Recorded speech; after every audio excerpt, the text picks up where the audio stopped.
السلام علیکم اور میری یوٹیوب اسٹوری لائف چینل پر خوش آمدید۔ آج ہم منگول سلطنت کے بارے میں جانتے ہیں۔ تاریخی سلطنت ایشیا۔ منگول سلطنت جس کی بنیاد چنگیز خان نے 1206 میں رکھی تھی۔ 13ویں صدی کے اواخر میں وسطی ایشیا کے سٹیپ میں منگول گڑھ سے نکل کر یہ مشرق میں بحر الکاہل سے لے کر دریائے ڈینوب اور خلیج فارس کے ساحلوں تک پھیلی ہوئی تھی۔ مغرب اپنے عروج پر اس نے تقریباً 9 ملین مربع میل 23 ملین مربع کلومیٹر علاقے کا احاطہ کیا، جس سے یہ دنیا کی تاریخ کی سب سے بڑی متصل زمینی سلطنت بن گئی۔ اصل اور نمو چنگیز خان سال 1206 جب تیموجن سوگ کا بیٹا دریائے اونون کے کنارے آباد قبائل کی ایک فیڈریشن کا چنگیز خان منتخب ہوا، اسے منگول سلطنت کا آغاز سمجھا جانا چاہیے۔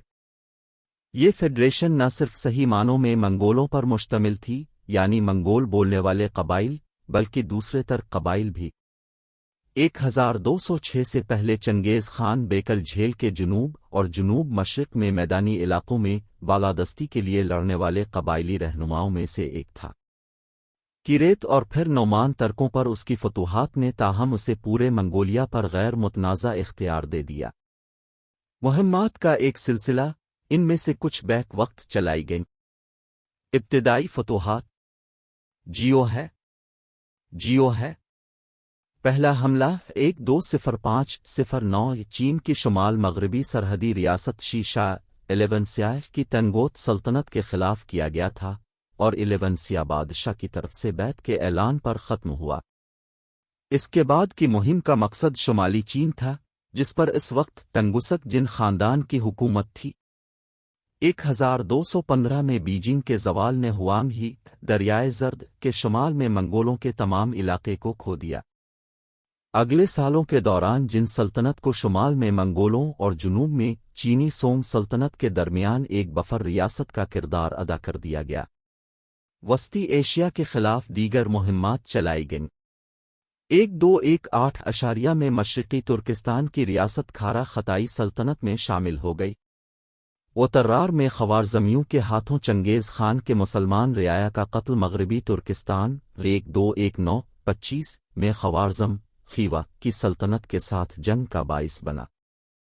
بخارا، سمرقند اور دارالحکومت ارجنچ کو منگول فوجوں نے لے لیا اور برطرف کر دیا۔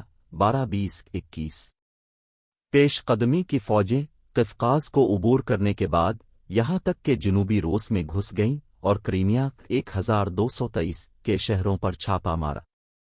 خوارزم کا ایک زمانے کا خوشحال علاقہ صدیوں تک منگول حملے کے اثرات کا شکار رہا، جس نے نہ صرف خوشحال قصبوں کی تباہی بلکہ آبپاشی کے نظام کو بھی تباہ کر دیا، جس پر ان حصوں کی زراعت کا انحصار تھا۔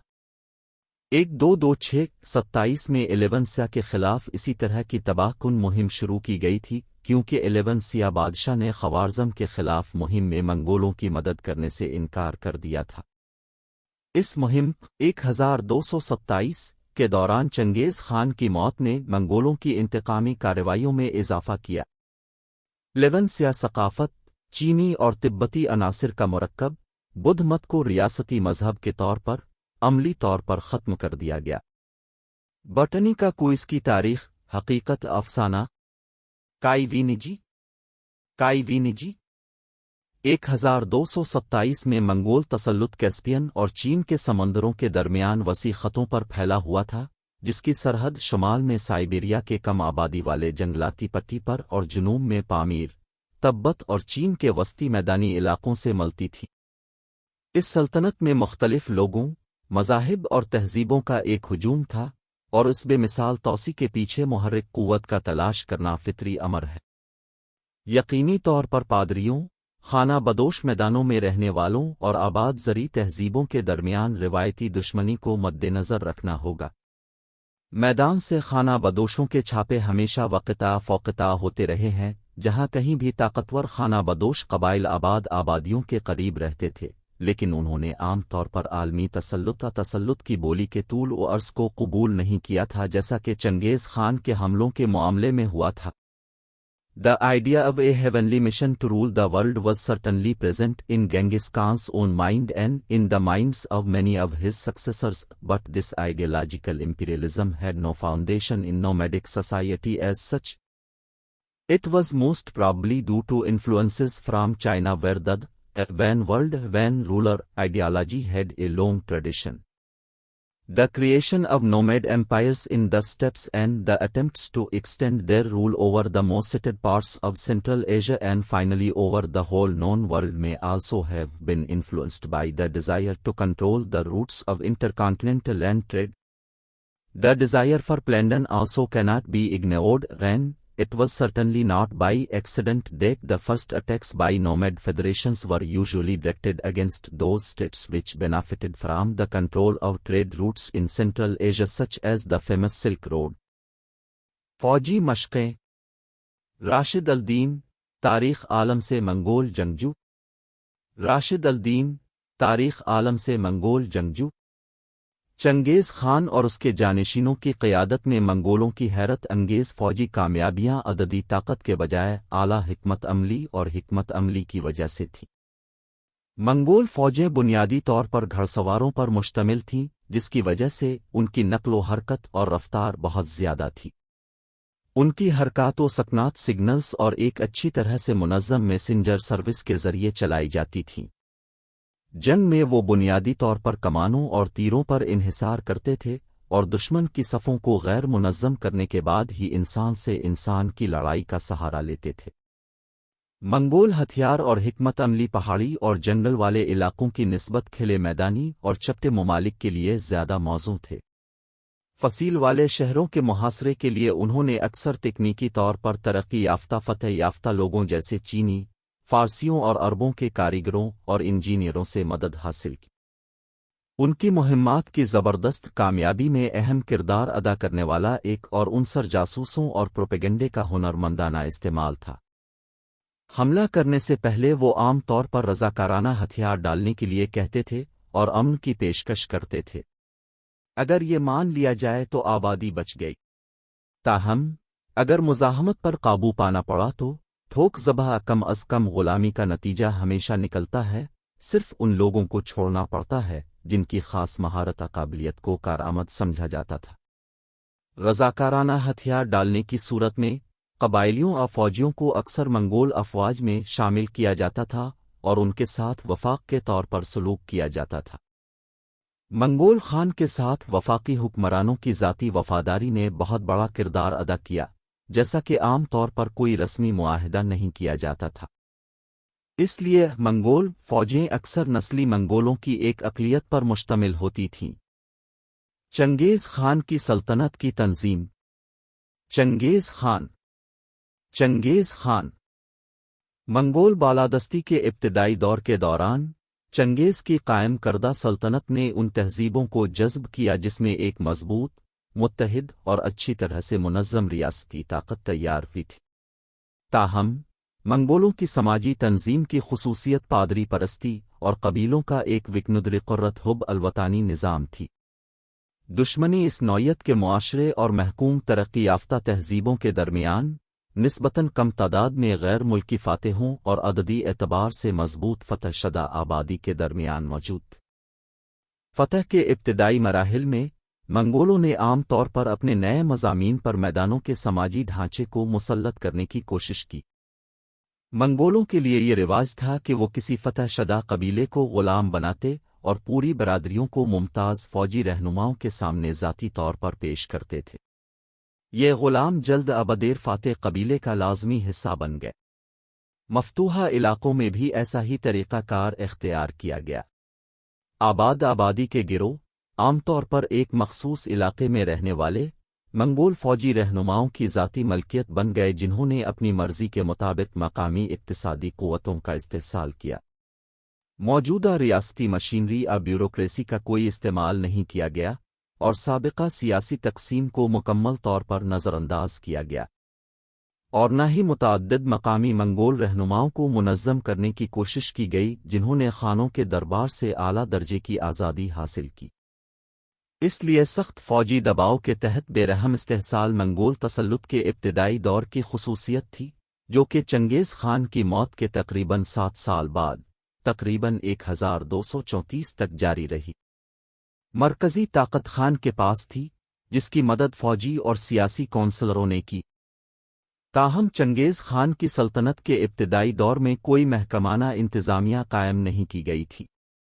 منگولوں کی اعلیٰ درجے کی فوجی تنظیم کا کوئی سیاسی یا انتظامی ہم منصب نہیں تھا۔ ان کونسلرز کا اثر و رسوخ جو خان نے کسی بھی قومیت سے قطع نظر کیا تھا، اس کے باوجود بہت زیادہ تھا۔ یہ ایک سابقہ جن موضوع تھا، خطان یلو چکائی 11901244، ایک بہترین چینی تعلیم کے ساتھ اعلیٰ صلاحیتوں کا حامل شخص، جس نے چنگیز کو پورے شمالی چین کو چراگاہ میں تبدیل کرنے سے روک دیا۔ دیگر کونسلر اوئیغور تھے، اور کچھ عرصے سے اوئیغور زبان کا استعمال عدالت کے دفتر میں منگول کی طرح ہوتا تھا۔ منگول لکھنے کے لیے بھی اوئیغور رسم الخط کو اپنایا گیا۔ منگول زبان میں سب سے قدیم معلوم دستاویز تقریباً 1224 میں کھدی ہوئی ایک پتھر کا نوشتہ ہے۔ فتح کے زمانے میں مفتوحہ علاقوں کی معیشت ٹھیک سے منظم نہیں تھی۔ انتہائی منظم حکومتوں کے خاتمے نے منگول ایپینج ہولڈرز کے ذریعہ مقامی پیداوار کے استحصال کا موقع فراہم کیا، جو غیر منگول ٹیکس کسانوں پر کافی حد تک انحصار کرتے تھے۔ پوری سلطنت یہاں تک کہ اس کے بڑے حصوں کے لیے کوئی ایک مالیاتی نظام نہیں تھا۔ اعلیٰ سطح پر سول آرگنائزیشن کی عدم موجودگی، مختلف اداروں کی عظیم آزادی، اور فوجی امور کو دی جانے والی اعلیٰ ترجیح نے سختی سے منتشر کرنے والے اثرات مرتب کیے اور کم از کم منگول حکمرانی کے ابتدائی مراحل میں اقتصادی ترقی اور خوشحالی کے لیے نقصان دہ تھے۔ منگول سلطنت چنگیز اور اس کے جانشینوں کے تحت لفظ کے عام معنوں میں ابھی تک ایک ریاست نہیں تھی، بلکہ فوجی تسلط کے تحت وسیع پیمانے پر مختلف علاقوں کا ایک وسیع مجموعہ تھا۔ چنگیز کی موت کے بعد جب سلطنت نئی فتوحات کے ذریعے پروان چڑھی، اسی طرز نے اپنے آپ کو دہرایا، فوجی دور، اور اسی وقت وکنودر قرت حکمرانی نے منگول تسلط کے پہلے مرحلے کو نشان زد کیا۔ نتیجہ سلطنت کے اندر مشق کی ایک نمایاں تبدیلی تھی۔ نئے فتح شدہ علاقے اب بھی خانہ بدوش اور فوجی ذہنیت کے نقوش کے ساتھ براہ راست استحصال کا شکار تھے، لیکن ان علاقوں میں جو پہلے زیر تسلط تھے، منگول حکمرانی کو مستحکم کرنے کے لیے ریاستی مشینری اور بیوروکریسی بنانے کی کوششیں کی گئیں۔ یہ زیادہ تر انفرادی علاقے کے روایتی انتظامی نظام کے مطابق کیا جاتا تھا۔ یہ عمومی رجحان، ایک آبادی پر حکومت کرنے کے لیے اصل منگول تصور کی عدم موجودگی کے ساتھ مختلف ممالک میں ہونے والی بالکل مختلف ترقی کا سبب بنتا ہے۔ اس کا نتیجہ ایک ایسی سلطنت کی صورت میں نکلا جو شاید منگول نہ ہو، لیکن منگول خاندان کے ساتھ ایک چینی، فارسی یا وسطی ایشیائی سلطنت تھی۔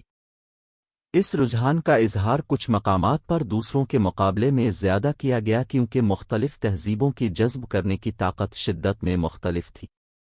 چین میں، مثال کے طور پر، منگولوں نے اپنی حکمرانی کو دوسری جگہوں سے بہتر طور پر برقرار رکھا کیونکہ مرکزی ریاستی طاقت کی مضبوط چینی روایت نے حکومتی تنظیم کا ایک مستحکم فریم ورک فراہم کیا۔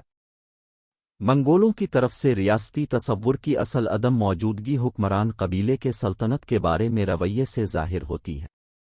سلطنت خان کی ذاتی ملکیت نہیں بلکہ مجموعی طور پر شاہی خاندان کی وراثت سمجھی جاتی تھی۔ چنگیز کی زندگی میں پہلے سے ہی سلطنت کو اس کے 4 پسندیدہ بیٹوں میں اولس میں تقسیم کر دیا گیا تھا۔ یہ ایک منگول لفظ ہے جو واضح طور پر متعین علاقے کے بجائے قبائل کی ایک مخصوص تعداد پر بالادستی کو ظاہر کرتا ہے۔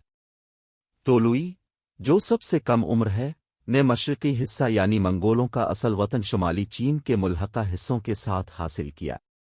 میدان کے مغربی حصے جدید شمالی سنکیانگ اور مغربی منگولیا کا حکمران بن گیا۔ چغتائی نے کھارا خطائی، جدید شمالی ایران اور جنوبی سنکیانگ کی زمینیں حاصل کیں۔ سب سے بڑا بیٹا جوچی، اس کے بعد اس کا بیٹا باتو، نے جنوب مغربی سائبیریا اور مغربی ترکستان، ایک علاقہ جسے بعد میں گولڈن ہارڈ کا علاقہ کہا جاتا ہے، پر حکومت کی۔ ان 4 منگول سلطنتوں میں 5ویں کا اضافہ ہوا جب تولی کے بیٹے نے ایران، عراق اور شام کی فتح مکمل کی اور ایران میں الخانی خاندان کا بانی بنا۔ اس لیے منگول سلطنت کا اتحاد شروع سے ہی ٹوٹ پھوٹ کے عوامل کی وجہ سے مجروح ہوا، اور چنگیز کی موت کے بعد سلطنت کی تاریخ کو دو ادوار میں تقسیم کیا جا سکتا ہے۔ پہلا دور سلطنت میں رشتہ دار اتحاد کی خصوصیت ہے، جس کی حکمرانی ایک عظیم خان نے کی شاہی قبیلے کی تمام شاخوں کی طرف سے تسلیم کیا جاتا ہے۔ دوسرا الگ الگ سلطنتوں کی کم و بیش مکمل آزادی کو ظاہر کرتا ہے، جس کی اس کے بعد کوئی مشترکہ تاریخ نہیں تھی۔ اگر آپ کو یہ ویڈیو پسند ہے تو آپ اس ویڈیو کو لائک اور سبسکرائب کریں اور اپنے دوستوں میں اس ویڈیو کو شیئر کریں تاکہ وہ منگول سلطنت کی تاریخ کے بارے میں جان سکیں۔